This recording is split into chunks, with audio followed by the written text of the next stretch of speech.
शहर के सबसे भीड़भाड़ वाले चौराहे पर सीमा की छोटी सी चाय की घुमटी थी। आसपास कोचिंग सेंटर, ऐप डिलीवरी वाले और कॉर्पोरेट ऑफिस की चमक दमक सब था। लेकिन सीमा की कमाई बस इतनी कि घर का राशन, किराया और अपने पति की फिजियोथेरेपी की दवा चल जाए। रोज सुबह 4 बजे उठकर वो अदरक कूटती, दूध उबालती और घुमटी खोलने से पहले मंदिर की तरफ देखकर सिर्फ इतना बोलती, हे भगवान, हाथ में स्वाद रखना, मन में सच। सीमा की चाय मशहूर थी, पर दिक्कत भी कम नहीं थी। कभी दूध वाला दाम बढ़ा देता, कभी नगर निगम वाले फीस के नाम पर परेशान करते और कभी कोई ग्राहक कह देता, अरे दीदी 1 कप एक्स्ट्रा दे दो। पैसे बाद में। सीमा देती भी थी, लेकिन रोज रोज नुकसान से घर चलाना मुश्किल होने लगा था। फिर भी उसने मिलावट नहीं की, न पानी ज्यादा न चीनी कम ज्यादा, बस जितना सही उतना ही। एक शाम बारिश तेज हो गई, चौराहे पर ट्रैफिक जाम था और लोग इधर उधर भाग रहे थे। तभी एक बूढ़े ऑटो ड्राइवर की गाड़ी बंद हो गई। वो भीग रहा था और ठंड से कांप रहा था। सीमा ने बिना पूछे उसे गर्म चाय और एक सूखा बिस्कुट पकड़ा दिया। ऑटो ड्राइवर बोला, बेटी पैसे नहीं है मेरे पास अभी। सीमा ने शांत होकर कहा, आज आप बस गर्म चाय पीजिए, पैसे फिर कभी दे दीजिएगा। उसी वक्त पास ही एक महिला खड़ी थी, सादा कपड़े, कोई दिखावा नहीं। उसने देखा कि सीमा ने बिना कैमरा, बिना शोर, बिना रील बनाए मदद कर दी। अगले दिन वही महिला फिर आई और बोली,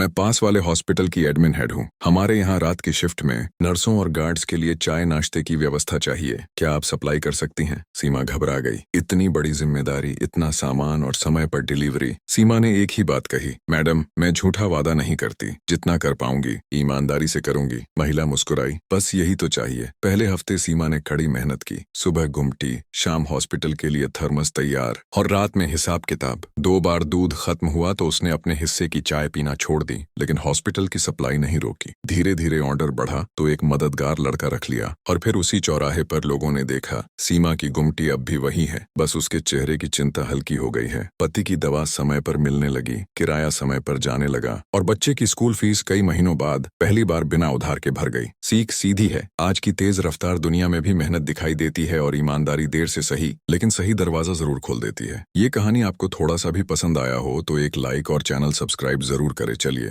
दोस्तों, मिलते हैं एक और नई कहानी के साथ। राधे राधे।